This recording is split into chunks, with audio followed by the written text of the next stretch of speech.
Hello friends, నా పేరు శివ.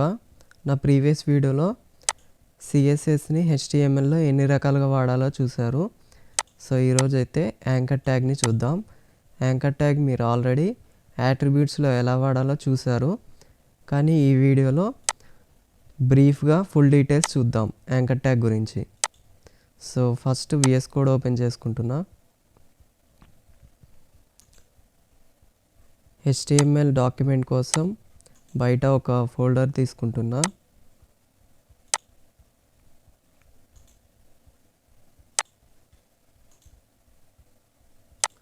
ఈ ఫోల్డర్ని డ్రాగ్ అండ్ డ్రాప్ చేస్తున్నా.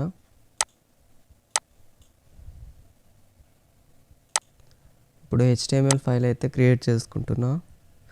index.html HTML ఫైల్ క్రియేట్ అయిపోయింది. బేసిక్ ఎలిమెంట్స్ రాస్తా. ఇప్పుడు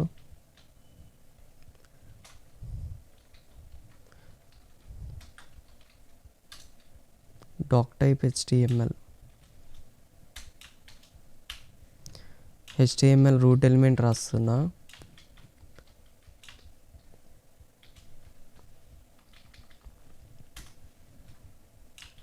HTML లోపల హెడ్ అండ్ బాడీ,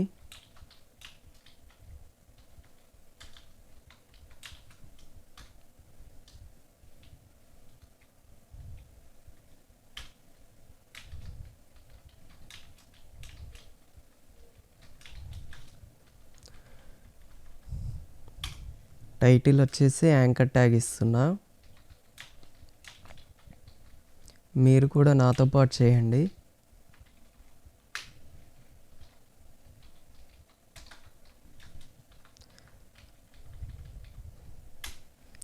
ఇప్పుడు బాడీ లోపల యాంకర్ ట్యాగ్.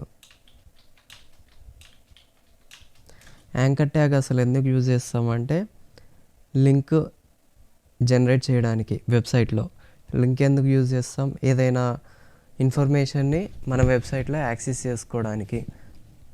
సో టెక్స్ట్ అయితే ఇస్తున్నా. Go to W3 schools. Go to W3 schools అయితే ఇచ్చాను. ఇప్పుడు లైవ్ సర్వర్ ఓపెన్ చేస్తున్నా. సో ఇక్కడ గో టు W3 schools ఉంది, క్లిక్ చేస్తున్నా. ఏం అవ్వట్లేదు. సో ఇది వర్క్ అవ్వడానికి మనం లింక్ అయితే ఇవ్వాలి. లింక్ ఎలా ఇస్తామంటే hyper reference link attribute use చేసుకొని per reference equals to href equals to https://w3schools.com. So link అయితే ఇచ్చాను. ఇప్పుడు ఒకసారి క్లిక్ చేస్తా, చూడండి. వెబ్సైట్ ఓపెన్ అయింది, చూడండి. అండ్ ఇప్పుడు ఇంకొక యాట్రిబ్యూట్ అయితే చూద్దాం. href లాంగ్వేజ్ అయితే పూర్తిగా ఇవ్వం. lang లాంగ్ వరకు ఇస్తాం. ఈక్వల్స్ టు డబుల్ కోట్స్ లోపల మనం ఇప్పుడు ఒక లింక్ ఓపెన్ చేసాం కదా W3 schools, అది మొత్తం ఇంగ్లీష్ లాంగ్వేజ్లో ఉంది. సో ఇక్కడ href లాంగ్వేజ్ అంటే ఈ లింక్ యొక్క లాంగ్వేజ్ వచ్చేసి ఇంగ్లీష్ కాబట్టి ఈ ఎన్ అని ఇస్తున్నా. వేరే లాంగ్వేజ్లో ఉంటే ఆ లాంగ్వేజ్ యొక్క షార్ట్కట్ ఇస్తాం.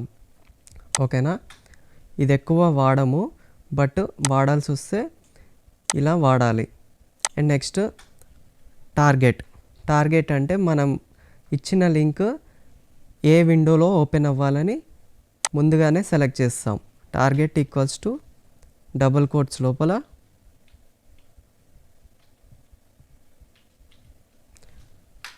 వాల్యూ ఇస్తాం. టోటల్గా మనకి టార్గెట్లో 4 వాల్యూస్ ఉన్నాయి. Self, blank, top, parent. ఒక బ్లాంక్ తప్ప మిగతావన్నీ ఆల్మోస్ట్ సేమ్ ఉంటాయి. ముందుగా అండర్ స్కోర్ లోపల సెల్ఫ్ అంటే ఇక్కడ చూడండి. సెల్ఫ్ అంటే మనకి ఈ వెబ్సైట్ ఉంది, యాంకర్ ట్యాగ్ వెబ్సైట్, ఇందులోనే ఓపెన్ అవుతుంది. సెల్ఫ్ అంటే క్లిక్ చేస్తున్నా, ఇందులోనే ఓపెన్ అయింది. నెక్స్ట్ బ్లాంక్ చూద్దాం. ప్రతి ఒక్క వాల్యూకి కంపల్సరీగా ముందు అండర్ స్కోర్ ఉండాలి. బ్లాంక్ అంటే న్యూ విండోలో ఓపెన్ అవ్వాలి.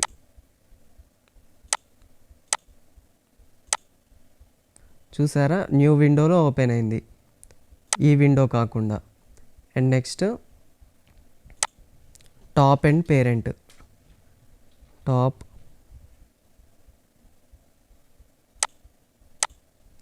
ఈ విండోలోనే ఓపెన్ అయింది.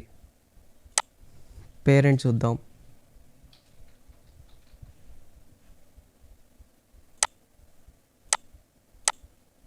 పేరెంట్ కూడా ఇందులోనే ఓపెన్ అయింది. ఒక్క బ్లాంక్ తప్ప మిగతా 3 కూడా ఆల్మోస్ట్ సేమ్ ఉంటాయి. అండ్ ఇంకొక యాట్రిబ్యూట్ వచ్చేసి title equals to some information ఇస్తాం. Click here to go to W3 schools. So టైటిల్లో ఈ వాల్యూ ఇచ్చేస్తాను, click here to go to W3 schools. So ఇది ఎందుకు యూజ్ అవుతుందంటే, యూజర్ వచ్చేసి లింక్ పైన మౌస్ ఓవర్ చేసినప్పుడు యూజర్కి సమ్ ఇన్ఫర్మేషన్ అనేది జనరేట్ అవుతుంది. ఇక్కడ చూడండి, మౌస్ ఓవర్ చేసినప్పుడు ఏమేం కనిపిస్తుందో. Click here to go to W3 schools. మనం ఇక్కడ రాసిన ఇన్ఫర్మేషన్ వచ్చేసి యూజర్కి ఇక్కడ చూపిస్తుంది.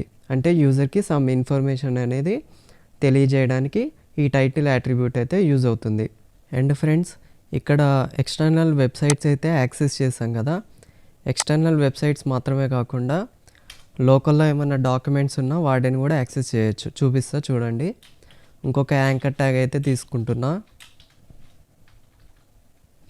సో ఇంకొక డాక్యుమెంట్ని యాక్సెస్ చేయడానికి ముందు డాక్యుమెంట్ అయితే క్రియేట్ చేసుకుందాం. మొత్తాన్ని సెలెక్ట్ చేసి కాపీ చేస్తున్నా. కొత్త HTML ఫైల్ అయితే క్రియేట్ చేసుకుంటున్నా. j.html ఇక్కడ పేస్ట్ చేస్తున్నా. ఇక్కడ హెడ్డింగ్ ఒక్కటి ఇస్తున్నా H1తో.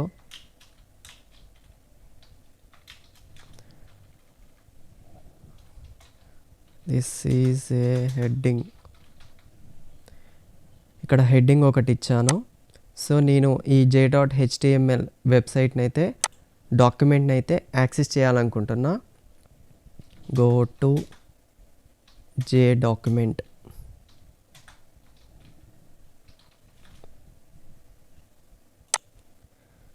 సో ఇప్పుడు టెక్స్ట్ అయితే ఇచ్చాము.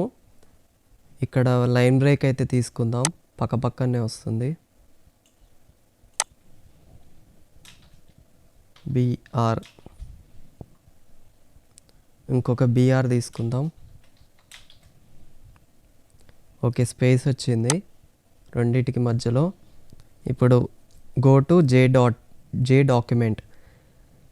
ఇక్కడ క్లిక్ చేస్తుంటే ఏం అవ్వట్లేదు. సో ఈ డాక్యుమెంట్కి వెళ్ళడానికి ఏం చేయాలో ఒకసారి గెస్ చేయండి మీ అంతటి మీరే. నేను చెప్తాను. href ఈక్వల్స్ టు, గెస్ చేయండి నేను చెప్పకముందే, రాకపోతే ఇప్పుడు చూడండి, j.html. ఇంతే. File name and extension must and షుడ్గా ఫోల్డర్ లోపలనే ఈ ఇంకొక డాక్యుమెంట్ ఉండాలి, లేదంటే ఎర్రర్స్ వస్తాయి. వేరే బయట ఎక్కడున్నా సరే ఫైల్ పాత్ లొకేషన్ అయితే కరెక్ట్గా ఇవ్వాలి. ఓకేనా? ఇప్పుడు చూడండి, క్లిక్ చేస్తున్నా. ఇందులో ఈ డాక్యుమెంట్లో ఏమి ఇచ్చాం, ఒక హెడ్డింగ్ ఇచ్చాం. చూడండి, దిస్ ఈజ్ ఏ హెడ్డింగ్. ఈ డాక్యుమెంట్ని యాక్సెస్ చేసాం. సో ఈ డాక్యుమెంట్ని నేను డౌన్లోడ్ చేసుకోవాలనుకుంటున్నా. డౌన్లోడ్ చేసుకోవడానికి ఇంకొక యాట్రిబ్యూట్ ఉంది మనకి, download equals to double quotes లోపల ఏదన్నా నేమ్ ఇవ్వచ్చు, మీ ఇష్టం. ఈ డాక్యుమెంట్కి j.html లేదా అలా ఏం లేదు, హాయ్ అని ఇస్తున్నా. చూడండి, క్లిక్ చేస్తున్నా. క్లిక్ చేయగానే నాకు డౌన్లోడ్లో పడిపోయింది. ఓకేనా? అండ్ నెక్స్ట్ వన్ వచ్చేసి మీరు గుర్తుపెట్టుకోవాల్సింది, ఇది ఎక్స్టర్నల్ వెబ్సైట్, ఇది ఇంటర్నల్ వెబ్సైట్. వీటిని ఏమంటారంటే absolute websites, absolute URL links అంటారు. వీటిని రిలేటివ్ URL లింక్స్ అంటారు. అంటే ఇది ఎక్స్టర్నల్ వెబ్సైట్ని యాక్సెస్ చేస్తుంది, ఇది లోకల్ వెబ్సైట్ని డాక్యుమెంట్స్ లేదా ఏదన్నా యాక్సెస్ చేస్తుంది. అబ్సల్యూట్ యూఆర్ఎల్ లింక్స్ కన్నా రిలేటివ్ యూఆర్ఎల్ లింక్స్ వాడటం చాలా మంచిది. అండ్ ఫ్రెండ్స్, నేను ఇప్పటివరకు అయితే వెబ్సైట్ ఎలా యాక్సెస్ చేయాలి, లోకల్ డాక్యుమెంట్ చూపించాను, డౌన్లోడ్ ఎలా చేసుకోవాలో చూపించాను. కానీ మీరు వీడియోస్, ఆడియోస్ లేదా ఇంకేమైనా ఫైల్స్ పెట్టి చూడండి. Not only websites and documents. నేను జస్ట్ ఇవన్నీ ఎగ్జాంపుల్స్ చెప్పాను, మీరు వాటిని మార్చి చూడండి, మీ ఓన్గా ట్రై చేయండి. యాంకర్ ట్యాగ్ ఇంకా కొంచెం ఉంది, అది నా నెక్స్ట్ వీడియోలో చెప్తాను. నా నెక్స్ట్ వీడియో మిస్ కాకుండా ఉండడానికి నా ఛానల్ని సబ్స్క్రైబ్ చేసుకోండి. ఈ వీడియో కనుక నచ్చినట్లయితే లైక్ చేయండి, షేర్ చేయండి. Thanks for watching.